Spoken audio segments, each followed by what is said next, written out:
To me, a concussion is just like a really bad blow to the head. Garoppolo 12 of 19 in this half. Oh my goodness!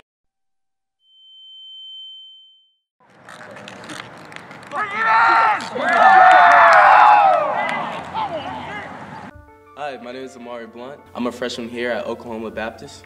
So I'm initially from Colorado Springs in Colorado. I started playing football around the age I was 5. It started with me and my mom. We went to like a stadium to meet up with one of her friends, and there was actually a bunch of other guys down playing just two-hand touch, and they invited me to go down with them and play. And the first time I ever touched a football, it turned into like a 60, 70-yard run touchdown. And I remember how good it felt and how exciting it was, and hear my mom scream for a little baby boy at the time. And then played throughout elementary school, just Pee-wee, Pop Warner and things like that. And then eventually moving down to Texas, which is really big on football. Played middle school ball, and then high school, and then I'm here at OBU. So growing up, I'm actually part of a divorced family. My mom and my biological dad, they split when I was at a young age. But then my mom married my stepfather, who now I just call him Dad. Me and him's like best friends. He was military for about 20 years, so we bounced around a little bit, in and out of cities, states, and things like that. But because we were a military family, they really express different morals, just like being respectful to everybody, understanding that not everybody's gonna like you, but that's not your problem. You still be respectful no matter what. Say yes ma'am, no ma'am, yes sir, no sir, things like that. And I kind of carry that with me to this day. They also express things like it's okay to be different, you know, stand out, and don't ever let nobody say no to your dreams, and understanding there's gonna be ups and downs throughout life, but you know, you're gonna have to learn how to manage those and continue pushing forward.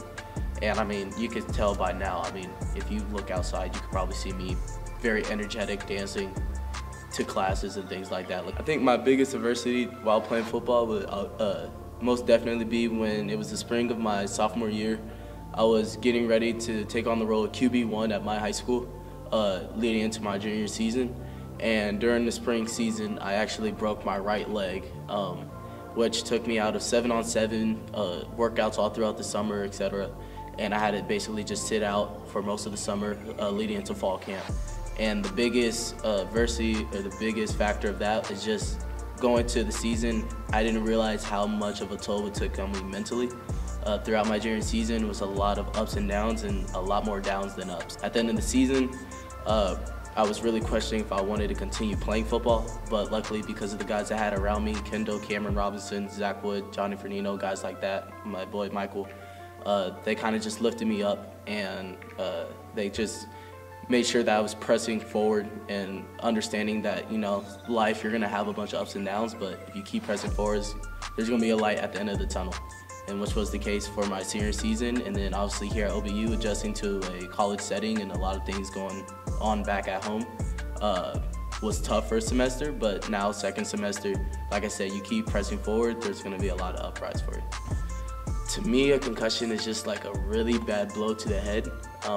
You'll have symptoms from anywhere from like a headache, nausea, memory loss. If it's really bad, you might black out, start seeing stars and things like that. So the worst concussion I ever had was actually my junior season when we were playing South Grand Prairie, and we were at home this time. And I remember it was kind of like my welcome to high school moment is when I got rocked the play right before, and I blacked out instantly for a quick second. Everything was dizzy. After I got helped up by my teammates, I couldn't understand the signals that the coach was giving me to make a play call. And I even asked my running back, I was like, yo, dog, what's the play? And he kind of just told me, he was like, put me in motion, throw me into the flats, which I did. And he ended up taking the 70 yards to the house, which was really cool. But after the game, told my mom about it. She kind of went a little bit crazy how I didn't tell her, but you know how mothers are. But after that, I kind of just took some Advil, drank lots of water, Gatorade, stayed away from TVs and cell phones because bright lights really make a really big impact, and we kind of just monitor it throughout the next week. So my first concussion I remember is when I was little, and I went to practice, which I forgot my helmet at home actually. And we were doing a drill called Oklahoma drill, and basically it's just when two people, somebody has the ball, somebody don't, and they, you know, you run to the middle and the best guy wins. And I convinced my coach to still let me play or participate in the drill. which I don't know why he said yes, but he said yes. And I went in, no helmet. The other guy had a helmet, and I made the tackle, but I got dropped instantly, and I woke up with a black eye, and I was diagnosed with a mild concussion. Same thing, similar happened in middle school. I don't have a good history with these type of drills, but went in for a tackle again. I remember it was against somebody like Evan Sharp or something like that, and I made the tackle, but again, I got dropped, and I wasn't feeling good for about a week and a half, and we went to the doctors. They diagnosed me again with a mild concussion.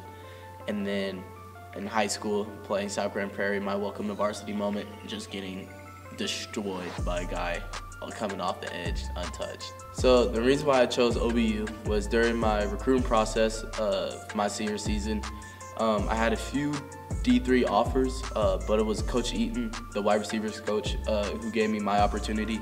He brought me up here on an official visit, and I remember while I was up here, my biggest thing looking for a school was not just football-wise, but also if I can pour into the school, whether it's like through students, communication and connections, and what the school could pour into me.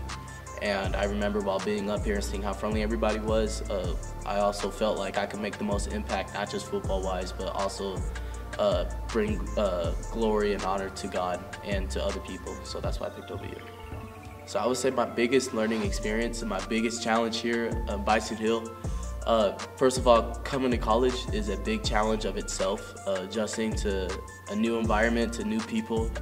You're on a whole new football team, so you're adjusting to coaches, the system, learning how plays work, learning how other players work because everybody's different. And just kind of settling in is a big challenge of its own. I think for me personally though, during the first semester, my mom's health was on a fast decline. She was in and out the hospital, emergency room. She was going through surgeries and things like that, losing weight fast. And so for me, it kind of took away my attention on classes and on the football field, obviously.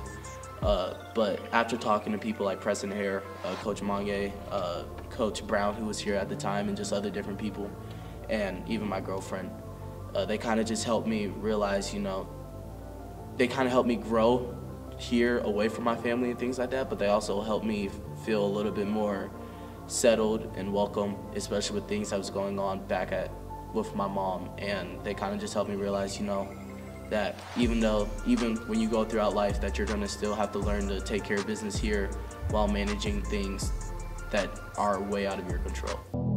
It kind of disrupts every aspect of their life. I think we're at the envelope. This game is bigger, stronger, and faster.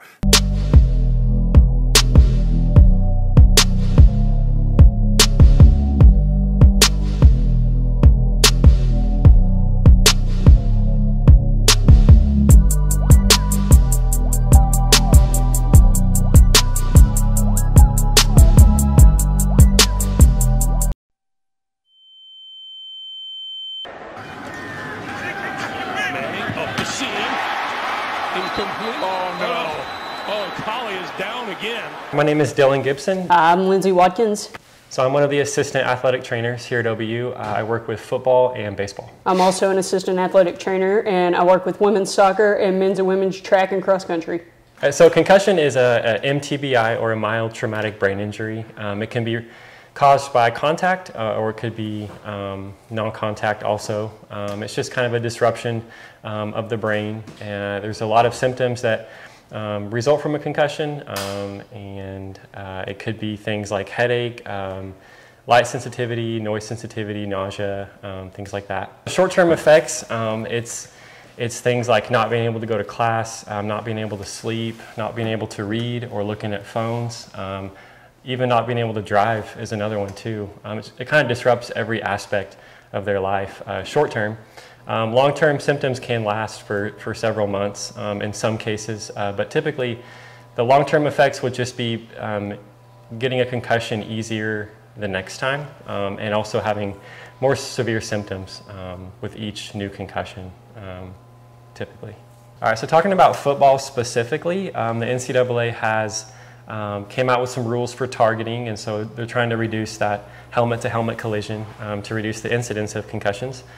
which has been helpful. Also things like heads-up tackling, and so not leading with the crown of the helmet, but really trying to lead with the shoulder, maybe, for example, instead of the head. They've also done things like move the kickoff line forward to try and increase the chances of getting a touchback, and then less running, less chances of a concussion. Another thing, they have these ATC spotters, and so they're up in the booth, and they can push a button and actually stop the play at any time to review a play that might be questionable for a concussion. Not only do we have spotters up in the booth, but we've increased the number of personnel on the field, and we all wear earpieces, and we can discuss with each other when we think someone may have sustained a concussion or may have begin to have concussion-like symptoms while they're on the field, and we can get them out as early as possible. Not only do we have spotters up in the booth, but we've increased the number of personnel on the field, and we all wear earpieces, and we can discuss with each other when we think someone may have sustained a concussion or may have begin to have concussion-like symptoms while they're on the field, and we can get them out as early as possible. A couple of weeks ago, team doctors actually cleared Philadelphia's Brian Westbrook to play. He took 2 weeks off, came back, hit in the head, out. All right, Jimmy, if you're a coach or GM right now, how do you handle all this discussion about neurologists and head injuries going forward? You know, Kurt, the real problem is, today there's so many people, coaches, trainers, even some players, and even some doctors, they're making decisions about concussions, and they don't know the long-range effects. I think this, as a coach, I would never make a decision on playing a player who's had a concussion unless the doctors came up to me and said, Coach, he is fine, play him, he sat out long enough, we've done all the tests. And again, there are a lot of people making decisions about this thing, they don't know what they're talking about. I know this as a coach too. I would eliminate a lot of drills in our practices where we've had concussions in the past. But if you look at this, the Pittsburgh Steelers brought in an independent neurologist, didn't have to do it. Arizona sends a pain in the neck. It's still a concussion. And you have to guard a player against himself. That's why you have doctors, because players, you feel like you can do anything. You're invincible. It's such a macho sport. It's not an injury where somebody can see like a broken leg. So it's important for the team to guard against, the player to guard against himself. And you have to realize, I have friends who are in their 30s who are taking Alzheimer's medicine because they've had issues with concussion that are putting them into bouts of depression and different things like that. So you have to think of the long-term effect. Only now are we starting to see the effects of head trauma on our previous generations, the long-term effects. And now the league is talking about expanding the season from 16 games to possibly 18 games. I think the rosters are too small now. I think they need to be expanded now. If you do that, the rosters definitely have to be expanded, and I think you have to add an extra bye week. If you don't move the season back, that takes the season to the end of February. I think we're at the envelope. This game is bigger, stronger, and faster.